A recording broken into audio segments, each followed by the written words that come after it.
das apostas online, um vício que está destruindo muitas famílias. É um negócio que está expandindo muito, mas muito mesmo. O Banco Central estima que milhares de casas de apostas online movimentam mais de 20 bilhões de reais por mês. Estou falando de 20 bilhões por mês. É uma atividade que tem um potencial enorme para arrecadar impostos. Só que calma, esconde por trás uma grande armadilha. Porque tem gente, e muitas vezes a maioria das pessoas estão endividadas, estão viciadas, são histórias de pessoas que perdem a família, perdem tudo.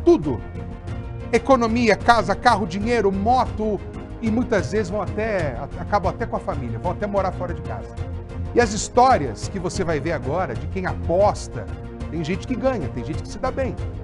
Mas às vezes, por puro descontrole, o resultado de maneira totalmente profunda e devastadora na vida dessas pessoas que se afundam em dívidas.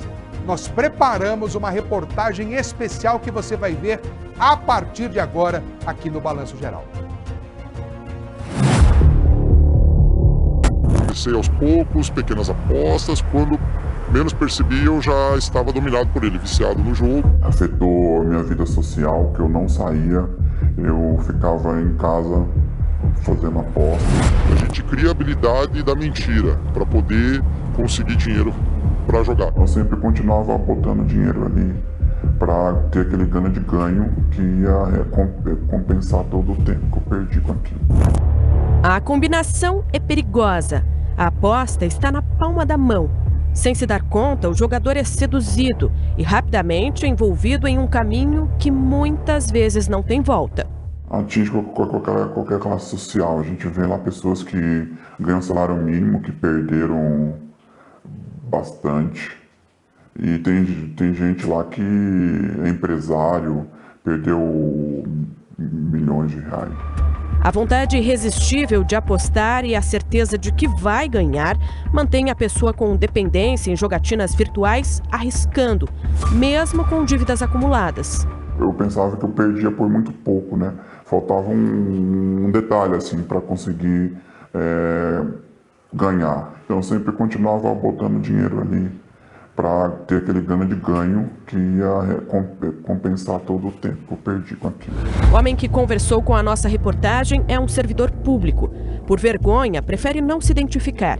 Ele passou 6 anos refém do vício em apostas esportivas. O relacionamento estava ruim por causa que eu passava muito tempo no celular. A minha namorada, na época, que agora é minha esposa, ela não sabia porquê, né? O meu humor variava. Aí em 2022 também tive uma grande perda lá.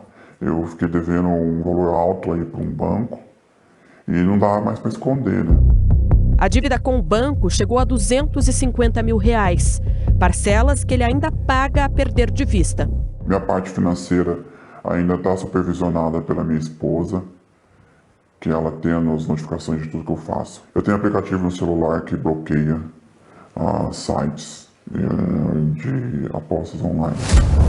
O relato do rapaz que conversou com a nossa reportagem não é uma exceção. A pesquisa do Datafolha aponta que 15% dos brasileiros já disseram ter apostado em jogos de azar online pelo menos uma vez.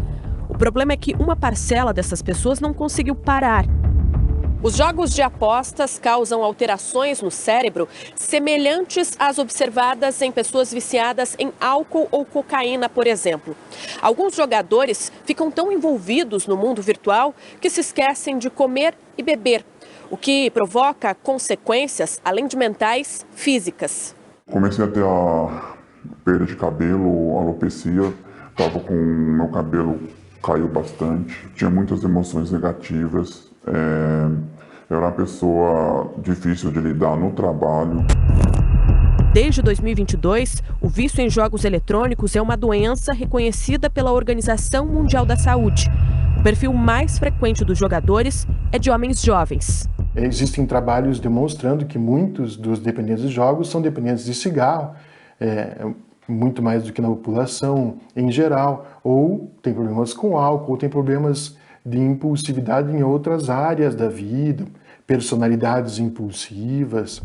Segundo a Associação Americana de Psiquiatria, o quadro é marcado por um padrão de apostas repetidas e contínuas, apesar do ato gerar vários problemas na vida do indivíduo. A gente tem problemas de relacionamento com a família, problemas de dificuldade financeira, falência, problema no trabalho, a pessoa já não chega na hora certa ou a pessoa não trabalha como trabalhava antes. Os jogos de azar ativam um sistema de recompensa do cérebro por meio da sensação de prazer. Com o tempo, o comportamento de jogar diariamente modifica o sistema de recompensa, que precisa de novos estímulos. Por isso, algumas pessoas sentem que têm que arriscar mais e apostam novamente. É uma liberação grande de dopamina no núcleo accumbens cerebral, que é uma área que produz prazer, uma área que produz recompensa. Então, é prazeroso jogar principalmente quando você vai ganhar. E como a pessoa, em alguns momentos, ela ganha, ela sente forte intensidade de prazer. Então, a pessoa precisa cada vez jogar mais, principalmente quando ela perde, ela precisa recuperar isso. E isso entra num padrão aditivo, ou seja, num padrão de dependência comportamental. Esse outro homem perdeu mais de R$1 milhão em cassinos online. Vendeu casa, fez empréstimos e até procurou agiota. Você vai começando com apostas, como eu fiz, pequenas apostas, vai ganhando, vai perdendo, mas ainda é tranquilo. Então, assim, aí que mora o perigo, porque você começa a perder a noção depois do risco, né, da perca. Então, você acaba se envolvendo na emoção de ganhar. Por causa do vício, se afastou do convívio social e por pouco não perdeu a família. Eu comecei a me ausentar de atividades físicas, de atividades em família. Isso começou até a me prejudicar no meu trabalho. Os danos hoje foram muito grandes, né? Não só os valores, né, em dinheiro, vamos dizer, né, em espécie, mas moral, né, aquele respeito com pessoas, a confiança, né, o caráter. Há um mês, ele faz parte dos Jogadores Anônimos, grupo que acolhe viciados em jogos. Saber reconhecer que você está viciado no jogo. Porque eu tive que, até eu perceber isso, eu sempre falava assim, não, eu sei, eu vou parar, eu consigo parar, isso não é nada. E hoje tudo aconteceu. O assunto é tão delicado que entidades como o Serviço Social da Indústria, o SESI, até criaram campanhas de conscientização sobre as bets. Enquanto sociedade, a gente foi jogada nessa experiência com as tecnologias sem saber muito bem como que a gente se relacionaria com isso, sabe? Agora a gente está aprendendo enquanto sociedade. Então é um momento de reflexão e de pensar como se relacionar com isso. O SESI está trazendo alternativas de outras opções de lazer, né? Um lazer mais saudável, uma coisa mais equilibrada. Não quer dizer não jogue nunca, mas como você pode ter uma relação mais equilibrada com isso. Especialistas e autoridades já tratam o vício em bets como um problema de saúde pública. Há dados que indicam, por exemplo, que em torno de 2 milhões de pessoas no Brasil são dependentes de apostas, né? Que equivale mais ou menos a 1% da população. Se a gente considerar o prejuízo público disso, a gente tem que ver que a família está prejudicada, sobe para uns 5 milhões de prejudicados aí por baixo. Nós estamos preparados para essa nova doença? Não estamos preparados, né? Uma doença difícil que exige uma equipe multidisciplinar, remédios que têm pouca evidência, alguns dos poucos não estão disponíveis no SUS, mas a equipe de psicólogos, de terapeutas, de grupos de autoajuda, né, jogadores anônimos, tudo isso está subdimensionado para um problema de saúde pública desse tamanho. Para quem luta contra o vício, as sequelas são muitas. Eu entrei lá no site de Jogadores Anônimos, vi, né, lá tem 20 perguntas, se a gente responder sim a 7 delas, a gente é um jogador compulsivo. Eu respondi sim a 17 perguntas. As pessoas acham que é falta de caráter,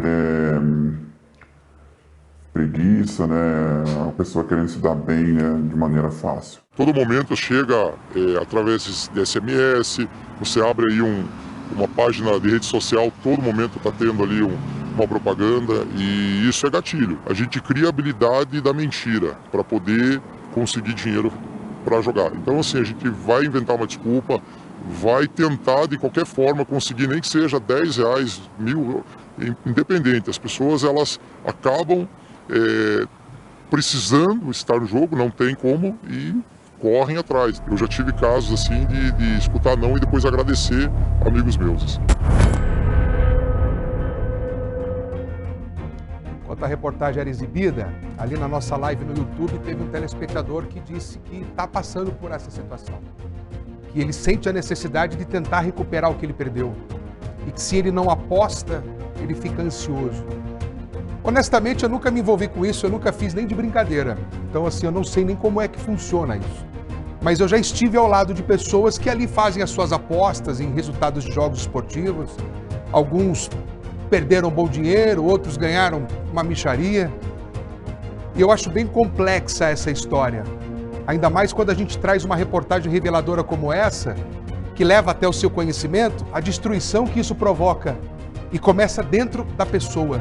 Vai afetando realmente a mente, e aí ela tem aquela preocupação por aquilo que ficou para trás, que é tentar recuperar. Não sei se o que eu vou falar aqui tem algum sentido para você, mas eu acredito que a melhor coisa é você olhar para frente, deixar o que ficou para trás, porque a tentativa de recuperar, ela só vai fazer você perder mais dinheiro.